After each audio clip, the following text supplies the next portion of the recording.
हल। मरने के बाद स्वर्ग के द्वार पर चार व्यक्ति खड़े थे।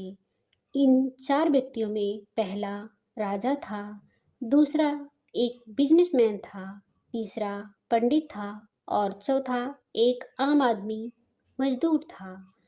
किसी को भी यह पता नहीं था कि कौन स्वर्ग के अंदर प्रवेश कर पाएगा और कौन वहीं से वापस लौटा दिया जाएगा।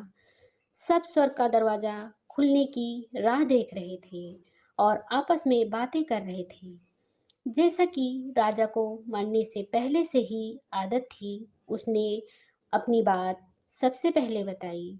राजा ने कहा, मैं बहुत प्रख्यात राजा हूँ।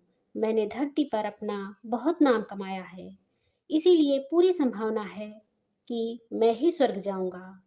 फिर व्यापारी ने अपनी बात सामने रखी। वह बोला, मैंने धरती पर खूब धन कमाया और उस धन से मैंने सैकड़ों लोगों की मदद की, इसलिए मैं ही स्वर्ग का हकदार हूँ। अब बारी थी पंडित की। तो पंडित ने मुंह खोला और सबको यह कहा, चाहे तुम जो सोच लो, लेकिन यह बात तो तय है कि स्वर्ग के दरवाजे खुलेंगे तो मेरे लिए ही। सब जानते हैं कि पंडित दिन रात भगवान को याद करते हैं, लेकिन स्वाभाविक है कि स्वर्ग में पंडित का स्वागत किया जाए। जब सब ने अपना अपना पक्ष रख दिया, तब सबकी नज़र उस मजदूर पर थी जो चुपचाप अपनी नजरें नीचे झुकाए बिना कुछ बोले वहीं पर खड़ा रहा। स्वर्ग का दरवाजा खुला और वहां पर एक देवदूत आकर खड़ा हो गया। देवदूत के हाथों में एक पुस्तक थी जिसमें इन सभी के कर्मों के बारे में लिखा हुआ था। देवदूत ने सबसे पहले राजा को अपने पास बुलाया और उससे पूछा, तुम बताओ, तुमने अपने जीवन में क्या क्या अच्छे कर्म किए हैं? मैं उन्हें इस पुस्तक में देखकर फैसला करूंगा कि तुम्हें अंदर आने देना है या नहीं। राजा ने कहा, मेरा राज जितना बड़ा था उतना ही समृद्ध था और मेरी राज के सभी लोग खुशहाल थे। सभी बड़े आनंद से रहते थे। मैंने उन्हें कभी किसी भी चीज की कमी नहीं होने दी। यही मेरे अच्छे कर्म हैं। देवदूत ने अपने पुस्तक में देखा और देखने के बाद राजा से कहा, तुम सच बोलते हो। तुमने अपने राज की प्रजा को बहुत सुखी रखा था, लेकिन तुमने अपने राज की सीमा को बढ़ाने के लिए जितने युद्ध किए, उन युद्ध की वजह से हजारों सैनिक ने अपनी जान गंवा दी। उन हजारों सैनिकों के परिवार के दुख का कारण तुम बने थे, इसीलिए तुम स्वर्ग में नहीं आ सकते। अब बारी थी व्यापारी की। व्यापारी से जब देवदूत ने पूछा कि तुम्हारे अच्छे कर्म क्या हैं, तब व्यापारी ने उससे कहा, मैंने सैकड़ों लोगों को खाना खिलाया है, कई आश्रमों में दान दिया है, कई निराश्रित लोगों के लिए घर बना कर दिया है। यह मेरे अच्छे कर्म हैं।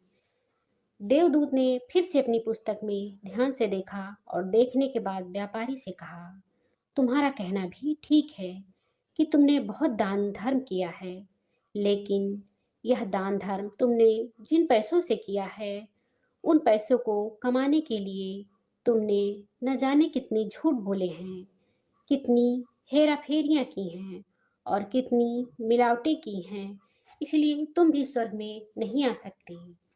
जब पंडित से यही सवाल किया गया, तो पंडित ने बड़े ही आत्मविश्वास के साथ कहा, मैंने अनगिनत लोगों को ज्ञान दिया है, हजारों यज्ञ और पूजाएं की हैं और दिन रात भगवान का जाप किया है। इससे अच्छे कर्म और क्या ही हो सकते हैं। देवदूत ने अपनी पुस्तक के अंदर झांक कर देखा और पंडित से कहा, आपने जितने भी लोगों को जो भी ज्ञान दिया है, उन बातों पर खुद कभी अमल नहीं किया। आपने यज्ञ, पूजा या भगवान का नाम निस्वार्थ भाव से कभी नहीं लिया, इसीलिए आपका भी स्वर्ग में आना प्रतिबंधित है। मजदूर यह देखकर हैरान था। वह अब तक जिसे महान समझता आ रहा था, उसकी व्याख्या स्वर्ग के दरवाजे पर आकर बदल गई थी। धरती पर जिन कामों को अच्छा समझा जाता है, उनका यहाँ पर कोई मूल्य नहीं था। यमदूत ने जब इस मजदूर को अपने पास बुलाया और इससे पहले कि वह उससे उसके अच्छे कर्मों के बारे में पूछता, मजदूर बोल पड़ा, प्रभु, मैं जानता हूँ कि मैं भी स्वर्ग में आने के लायक नहीं हूँ, लेकिन फिर भी एक बार बाहर से ही स्वर्ग को झांक कर देखना चाहता हूँ। बस इससे ज़्यादा मेरी कोई इच्छा है ही नहीं, क्योंकि ऐसी इच्छा पालने के लिए मैंने जीवन में कुछ भी नहीं किया है। मैं पूरा दिन मेहनत करता और जो भी पैसा कमाता उन्हें अपने परिवार के पालन पोषण में खर्च कर देता। इसलिए दान धर्म के लिए कुछ बचता ही नहीं। लोगों की भला मैं क्या सेवा करता, क्योंकि काम के बाद जो थोड़ा सा समय मिलता उसको अपने ही बूढ़े माँ बाप की सेवा में बिता देता। और यह सब करने के बाद भी मैं कभी कभी मंदिर भी चला जाता और भगवान से जैसा भी मुझे दिया है उस जीवन के लिए धन्यवाद कहता। देवदूत ने अपनी पुस्तक में बड़े ध्यान से देखा और थोड़ी देर देखते ही रहा। फिर उसने मजदूर से पूछा कि तुम याद करके बताओ, तुमने कभी कोई अच्छा काम किया होगा? मजदूर ने थोड़ी देर सोचने के बाद बोला, हाँ, मुझे थोड़ा थोड़ा याद है। एक बार मैं बहुत भूखा था और मैं खाना खाने ही बैठा था कि एक बहुत ही कमज़ोर कुत्ता, जो ठीक से चल भी नहीं पा रहा था, वह मेरे पास आ गया और मेरे खाने को देखने लगा। तब मैंने अपनी रोटी उसे खिला दी और उस दिन मैं खुद भूखा सो गया था। मजदूर की बात सुनने के बाद देवदूत मुस्कुराया और मजदूर को बड़े सम्मान से स्वर्ग के अंदर लेकर गया। दोस्तों, अच्छे कर्म लोभ, मोह, माया, इन सब भाव में आकर नहीं किए जाते और ना ही उन्हें अच्छे कर्मों की श्रेणी में गिना जाता है।